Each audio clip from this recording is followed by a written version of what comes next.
दोस्तों, आज ही सुबह मुझे काफ़ी मेरे करीबी दोस्त का फ़ोन आया जिसे लगभग 25 दिन पहले कोविड-19 का इन्फेक्शन हुआ था।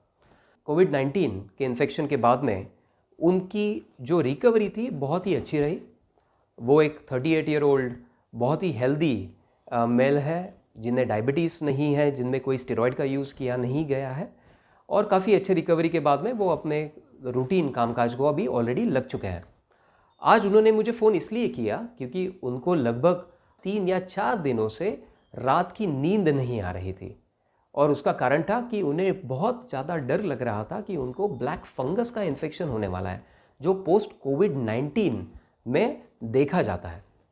तो दोस्तों, ये मैंने देखा है कि ब्लैक फंगस के बारे में सोशल मीडिया के वजह से, आज न्यूज़ चैनल की वजह से काफ़ी बड़ा पैनिक हर जगह पे फैला हुआ है।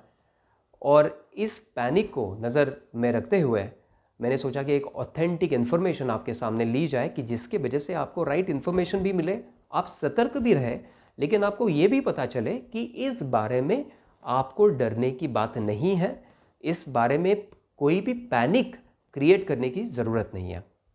तो दोस्तों, मैं हूँ डॉक्टर वर्धमान कांकरिया।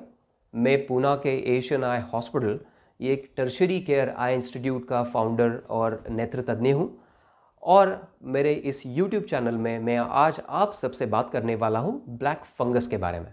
तो दोस्तों, लगभग जनवरी 2020 में कोविड-19 इसका आगमन इंडिया में हुआ। पहली वेव हुई, उसके बाद में सेकेंड वेव, उससे भी बड़ी वेव हमारे यहाँ पे आई थी और अभी हम लोग ऐसा समझ सकते हैं कि सेकेंड वेव भी अभी धीरे धीरे कम हो जाएगी। लेकिन अभी कैसा है कि अभी सेकेंड वेव से भी हम लोग काफ़ी अच्छी तरह से रिकवर हो रहे हैं। Recovery rate is excellent. जो मोर्टालिटी रेट देखा गया है वो है 1 और 2% के बीच में। लेकिन इसी सेकेंड वेव के कम होते के टाइम में जो एक नया इन्फेक्शन अभी हम लोगों के सामने आया है, जिसे हम लोग कहते हैं ब्लैक फंगस। तो ये ब्लैक फंगस ये एक फंगस का इन्फेक्शन है कि जो पोटेंशियली आईसाइट थ्रेटनिंग और पोटेंशियली लाइफ थ्रेटनिंग हो सकता है। तो उस ब्लैक फंगस के बारे में अभी हम लोग डिटेल में बात करेंगे। तो ये ब्लैक फंगस क्या होता है? ब्लैक फंगस ये म्यूकरमाइसिटीज इस सब ग्रुप का फंगस होता है, जिसका हमारे बॉडी पे अगर इन्फेक्शन होता है तो इसे म्यूकरमाइकोसिस कहते हैं। और इस म्यूकरमाइकोसिस के वजह से, क्योंकि हमारी त्वचा नेक्रोटिक या ब्लैक हो जाती है, इसलिए उसको ब्लैक फंगस कहते हैं। तो ये म्यूकरमाइसिटीज फंगस ये कहाँ पाया जाता है? दोस्तों, ये म्यूकरमाइसिटीज हमारे चारों तरफ है। ये सॉइल में है, ये वुडन लॉग्स में है, ये आपके ब्रेड पे है, आपके घर में जो ऑनियन है उसके ऊपर है, हमारे स्किन पे भी है। लेकिन ये फंगस एक नॉर्मल व्यक्ति को जिसका इम्यूनिटी अच्छा है, इसको कभी इन्फेक्ट नहीं करता।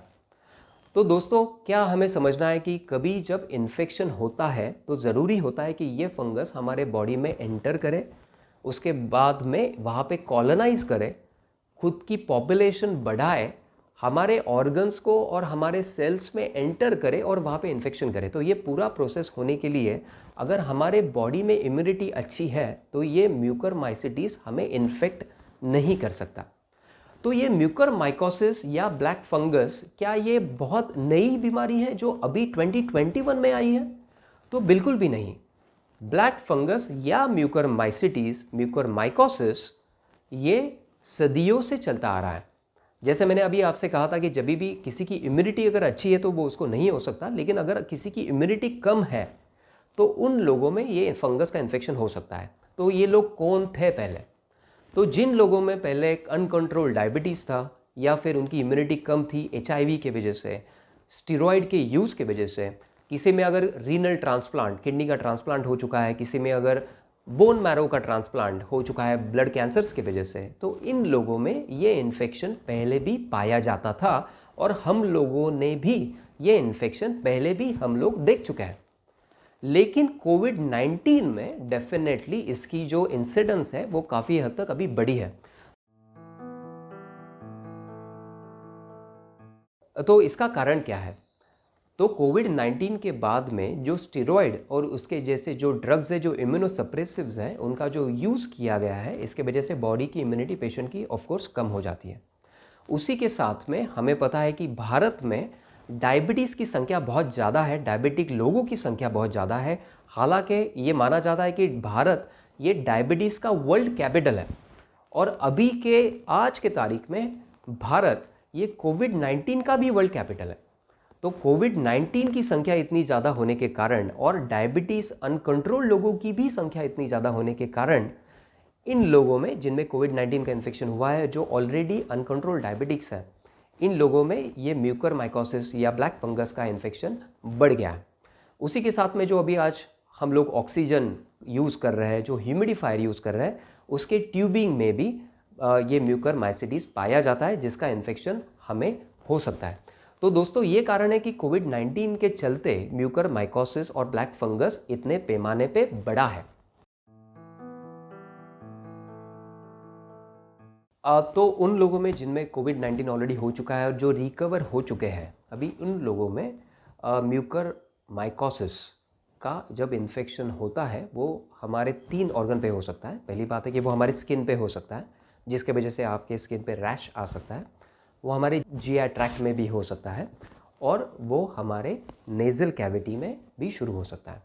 तो दोस्तों, ये जब नेज़ल कैविटी में होता है, तब ये बहुत ज़रूरी होता है कि इसका डिटेक्शन हम लोग टाइम पे करें। नेज़ल कैविटी में शुरू होने के साथ में वो वहाँ पे कॉलोनाइज़ होता है, वहाँ पे उसकी संख्या वो बढ़ाता है, और वहाँ पे वो ब्लैक कलर की ग्रोथ ये नाक के अंदर तैयार करता है। इसके बाद में जब वो बढ़ता है, तो वो नेज़ल कैविटी के बाद में हमारे ऑर्बिट, जहाँ पे हमारी आँख, ये ऑर्बिटल कैविटी जो बोनी सॉकेट है, वहाँ पे हमारी आँख जहाँ पे स्थित है, उसके पीछे उसका ग्रोथ होना चालू हो जाता है। जब ये होता है तो आँखों के आजू बाजू में जो सारी मसल्स हैं, जो ब्लड वेसल्स हैं, नर्व्स है, उसको वो पहले इन्फेक्ट करना चालू करता है, फिर आँखों को इन्फेक्ट करना वो चालू कर देता है, और तभी हमें आँखों का भी ये ब्लैक फंगस होता है। उसके बाद में ये ब्लैक फंगस ये हमारे ब्रेन की तरफ बढ़ने लगता है, और उसके साथ में अगर वो ब्रेन में जाता है तो मेनिंजाइटिस और ब्रेन का इन्फेक्शन होने के कारण अल्टीमेटली किसी की डेथ हो सकती है। ये ब्लैक फंगस की शुरुआत हो चुकी है ऐसे पेशेंट्स में। शुरुआत में एक साइड के फेस पे पेन होना, सर दर्द होना, नाक में दर्द होना, नाक से खून आना, नाक से ब्लैक डिस्चार्ज आना, आँखों के अराउंड पेन होना, आँखों में सूजन होना, ये जो पलक होती है इसमें भी सूजन आना, पलकें ड्रूपी हो जाना, आँखों की रोशनी में भी कमतरता हो जाना, और उसी के साथ में कभी कभी आँखों की रोशनी एकदम से पूरी तरह से चली जाना। ये प्राथमिक लक्षण ये ब्लैक फंगस में हो सकते हैं। तो ये जो लक्षण है ये सबसे इम्पॉर्टेंट उन लोगों के लिए जो कोविड से अभी गुजर के ट्रीटमेंट के बाद में ऑलरेडी रिकवर हो चुके हैं। स्पेशली अगर इन लोगों में डायबिटीज़ अनकंट्रोल रहा है, जिन लोगों में स्टेरॉइड का यूज़ हुआ है, या फिर इम्यूनोमॉड्यूलेटर्स जैसे टोसिलिजुमैब इसका भी यूज़ हुआ है, जिनमें ऑक्सीजन की ज़रूरत पड़ी है या फिर वेंटिलेटर की ज़रूरत पड़ी है, इन पेशेंट्स में अगर ये सारे लक्षण दिखाई देते हैं तो आपको तुरंत आपके नज़दीकी ईएनटी या आँखों के डॉक्टर को दिखाना ज़रूरी है। तो दोस्तों, अगर आपको कोविड-19 का इन्फेक्शन हो चुका है और आप रिकवर कर रहे हैं, तो कुछ चीज़ें हैं जो आपको हमेशा याद रखनी है। पहली बात है कि आपको आपके ओरल हाइजीन और नेज़ल हाइजीन को बहुत अच्छा रखना है। कोई भी ब्रीडिंग ग्राउंड किसी भी इन्फेक्शन के लिए हमें नहीं देना है। उसी के साथ में आपको कोई भी एक्सपोजर जो होता है, जो पोटेंशियल इन्फेक्शियस हो सकता है, उससे हमें दूर रहना है। जैसे किसी डैम्प रूम से, काफ़ी धूल से, ये हमें हमेशा बचना है। उसी के साथ में जब ट्रीटमेंट आपकी होती है तो ज़रूर आपको याद रखना है कि डायबिटीज़ आपका हमेशा पूरी तरह से कंट्रोल में रहे। स्टेरॉइड का यूज़ आप डॉक्टर की सलाह के बिना बिल्कुल ना करें, और सारे डॉक्टर्स को भी ये सुझाव दिया जाता है कि स्टेरॉइड का यूज़ और इम्यूनोमॉड्यूलेटर्स का यूज़ ये पूरी तरह से आप जुडिशियसली करें, कि जिसके वजह से इम्यूनोसप्रेशन पेशेंट का ना हो। इसके साथ में आप ये जो ब्लैक फंगस है उसको काफ़ी हद तक प्रिवेंट कर सकते हैं। तो इतने प्रिवेंटिव केयर के बावजूद अगर आपको जो हम लोगों ने पहले डिस्कस किए थे इसमें से कोई भी लक्षण दिखाई दिए, तो ये बहुत ही ज़रूरी है कि आप बहुत ही विजिलेंट रहें, सतर्क रहें, क्योंकि ब्लैक फंगस में इन्फेक्शन ये टाइम पे डिटेक्ट होना ये सबसे ज़रूरी बात है, बिकॉज़ ये काफ़ी रैपिडली बढ़ता है। ऐसा देखा जाता है कि 1, 2, 3, 4 दिन का भी देरी ये हमारे आई साइट पे और हमारे लाइफ पे हावी हो सकता है। टिपिकली सिम्टम शुरू होने के बाद में 4 दिन के अंदर हमारा ट्रीटमेंट शुरू होना बहुत ज़रूरी होता है। तो दोस्तों, अगर आपको इनमें से कोई भी लक्षण होते हैं तो आपके नज़दीकी आँखों के डॉक्टर को या फिर ईएनटी डॉक्टर को आप जल्दी से जल्दी मिलें, और उसके साथ में उनकी जो डिटेल चेकअप वो करेंगे आपके लिए, वो नेज़ल म्यूकोसा आपका चेक करेंगे। ज़रूरत पड़ती है तो वो एंडोस्कोपी भी करेंगे, सीटी स्कैन और एमआरआई के साथ में इसका कंफर्मेशन हो सकता है। और अगर ये कंफर्म हो जाए कि आपको म्यूकरमाइकोसिस है तो डरने वाली बात नहीं है। अगर ये अर्ली स्टेज में डिटेक्ट होता है दोस्तों, तो डेफिनेटली इसके जो आउटकम्स हैं वो बहुत ही अच्छे हैं। तो म्यूकरमाइकोसिस को अर्ली स्टेजेस में एम्फोटेरिसिन बी इस प्रकार के आईवी इंजेक्शन से ट्रीट किया जाता है। इसका सक्सेस रेट बहुत ही अच्छा है अगर ये अर्ली स्टेज में डिटेक्ट हो जाए। अगर ये अर्ली स्टेज में डिटेक्ट नहीं होता है और हमारे आँखों पे अगर फैलना चालू हो जाता है, हमारे पैरानेज़ल साइनसेस में अगर ये फैलना चालू हो जाता है, तो सर्जिकली ऐसे टिश्यू को डिब्राइड करना पड़ता है, ऐसे टिश्यू को निकालना पड़ता है इस इन्फेक्शन को दूर करने के लिए, कि जिसके वजह से हम लोग ये ब्रेन तक पहुंचने की जो पॉसिबिलिटी है उसको हम लोग कम कर पाएँ और जो पेशेंट की जान है वो हम लोग बचा पाए। तो सबसे ज़रूरी बात है कि आपको सतर्क रहना है। अगर अर्लीस्ट भी आप में कोई भी सिम्टम या साइन होती है पोस्ट कोविड, स्पेशली अगर आप हाई रिस्क हो, तो आपको आपके नज़दीकी डॉक्टर को मिलना बहुत ही ज़रूरी है। तो दोस्तों, क्या हमें ब्लैक फंगस के बारे में पैनिक होने की ज़रूरत है, बहुत ज़्यादा डरने की ज़रूरत है? बिल्कुल भी नहीं, लेकिन सतर्कता हमें ज़रूर रखनी है। तो हमें क्यों पैनिक नहीं होना है? दोस्तों, अब तक 2,54,00,000 लोगों को इंडिया में कोविड 19 का संक्रमण हो चुका है। अगर हम लोग महाराष्ट्र की बात करें तो लगभग 54 लाख लोगों में अब तक कोविड 19 का संक्रमण हो चुका है। और जो ब्लैक फंगस की केसेस जो सामने आई है, उसका अब तक का जो रजिस्ट्री है, उसका जो आंकड़ा है वो 1,500 या 2,000 के करीबन है। तो अगर हम लोग मोटा मोटी अगर एक गणित भी करेंगे तो आपको ये समझ में आ जाएगा कि 2,500 कोविड पॉजिटिव केसेस के बाद में एक पेशेंट को म्यूकरमाइकोसिस या फिर ब्लैक फंगस हो सकता है, जो काफ़ी रेयर है। तो आप ये मत समझिए कि आपको कोविड 19 हुआ है तो आपको ब्लैक फंगस होने ही वाला है, बिकॉज जैसे मैंने आपसे कहा था ऑलरेडी ये काफ़ी रेयर है। दूसरी बात, मुझे हमेशा लोग पूछते हैं कि क्या ये कॉन्टेजियस है? तो दोस्तों, जैसे कोविड 19 इन्फेक्शियस डिसीज़ है, जो अगर मुझे कोविड 19 होता है तो मैं दूसरों को वो पास ऑन कर सकता हूँ, वैसे ब्लैक फंगस ये इन्फेक्शियस नहीं है। ये एक व्यक्ति से दूसरे व्यक्ति में नहीं फैलता है। ओके। तीसरी ज़रूरी बात है कि लोग ये भी पूछते हैं कि अगर मुझे कोविड 19 नहीं है, कभी हुआ है और अभी है भी नहीं, मेरी इम्यूनिटी अच्छी है, मेरी हेल्थ बहुत अच्छी है, लेकिन क्या मुझे ब्लैक फंगस हो सकता है? तो बिल्कुल भी नहीं।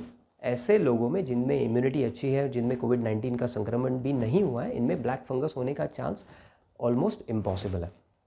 चौथी इंपॉर्टेंट बात हमें ये समझनी है कि अभी सेकेंड वेव से हम लोग गुजर के अभी ऑलरेडी हम लोग डाउनवर्ड ट्रेंड में हैं। तो काफ़ी रैपिडली हम लोग देखेंगे कि कोविड 19 के केसेस अभी कम होते जाएंगे। जैसे कोविड 19 के केसेस कम होते जाएंगे, जैसे स्टेरॉयड का यूज़ कम होता जाएगा, जैसे हमारा अवेयरनेस कंट्रोल ऑफ डायबिटीज़ में बढ़ता जाएगा, और जैसे जैसे हम लोगों ने देखा है कि ये जो सारी इन्फॉर्मेशन है ब्लैक फंगस के बारे में, इसके वजह से अर्ली डिटेक्शन होता जाएगा, ये जो केसेस हैं म्यूकरमाइकोसिस के, ये रैपिडली डिक्लाइन होने वाला है, इसके बाद में बहुत ज़्यादा बढ़ने नहीं वाले हैं। तो इस बारे में हमें उतना डरने की बात नहीं है। लेकिन वापस मैं आपसे कहूँगा कि ज़रूर आपको अगर कोविड 19 अभी रिसेंटली हुआ है और अगर आप हाई रिस्क कैटेगरी में आते हैं, तो आपको लक्षणों के बारे में सतर्क रहना और टाइम पे डायग्नोसिस करवाना बहुत ही ज़रूरी है। लेकिन प्लीज़ इस बारे में आप किसी भी प्रकार का पैनिक मत होइए। लोगों में आप पैनिक मत फैलाइए, व्हाट्सएप के ज़रिए, सोशल मीडिया के ज़रिए और मीडिया के ज़रिए भी। लेकिन इसके बारे में जो ऑथेंटिक सारी इन्फॉर्मेशन है वो आप ठीक से समझिए और लोगों को करेक्ट इन्फॉर्मेशन ही आप बताइए। तो दोस्तों, मैं आशा करता हूँ कि एक ऑथेंटिक इन्फॉर्मेशन ब्लैक फंगस के बारे में मैं आपके सामने रख पाया हूँ। इस वीडियो को आप ज़्यादा से ज़्यादा शेयर कीजिए, जिसके वजह से समाज में जो फैला हुआ जो डर है ब्लैक फंगस के बारे में वो कम हो जाए एट द सेम टाइम एक करेक्ट और ऑथेंटिक इन्फॉर्मेशन सबके पास पहुंच पाए. So thank you very much from doctor Vardhaman Kankaria at Asian eye hospital Pune. Thank you.